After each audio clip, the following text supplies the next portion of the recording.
আসলাম সেই বাথরুমটি নিয়ে। প্রথমে এই রকম আকারে ছিল বাথরুমটি, পরে কি আকৃতি হয়েছে সেটা দেখতে পাবেন। এবার বাথরুমটা ভেঙে বাথরুমটা পুরো ফুল ওয়াটারপ্রুফ করা হয়েছে, যেখানে সিমেন্ট কেমিক্যাল বিভিন্ন রকম কেমিক্যাল দিয়ে এটাকে ওয়াটারপ্রুফ করেছি, যাতে লাইফে আর কোনোদিন জল শোপ না করে।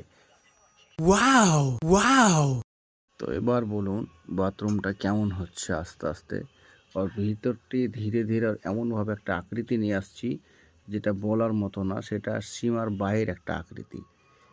এমন একটা মডেল করা আছে, লেটেস্ট করা আছে। স্কার্টিংটা হালকা উপরে হাইট করা আছে, দেখতে পারেন 5 mm করে হাইট করা আছে। ওর উপর থেকে টাইলস নেওয়া আছে যাতে টাইলসটা আনকমন দেখায়। আর যে টাইলসটা দিয়ে করা আছে টাইলসটা হচ্ছে ফুল বডি।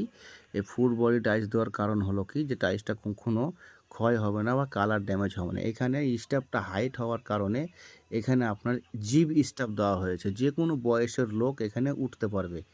কারণ এখানে যে কোনো বয়সে অসুস্থ হোক বেঅসুস্থ হোক লোক আরাম করে উঠে টয়লেট করতে পারবে।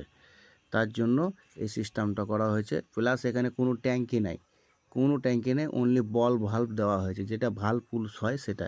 আপনারা দেখুন, আমি জলটা চালু করছি। এই জলটা চালু করে কি গতি প্রেসারে, মানে যেহেতুই মল বা নোংরা যাই থাকুক জলের প্রেসারে বেরিয়ে যাবে সব।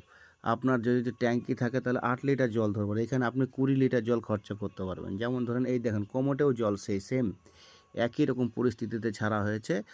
আপনার এখানেও বল ভাল্ব দেওয়া হয়েছে, প্লাস হ্যান্ড ওয়াশ দেওয়া হয়েছে, দুটোই দেওয়া হয়েছে, দু সাইডেই করা আছে সেম।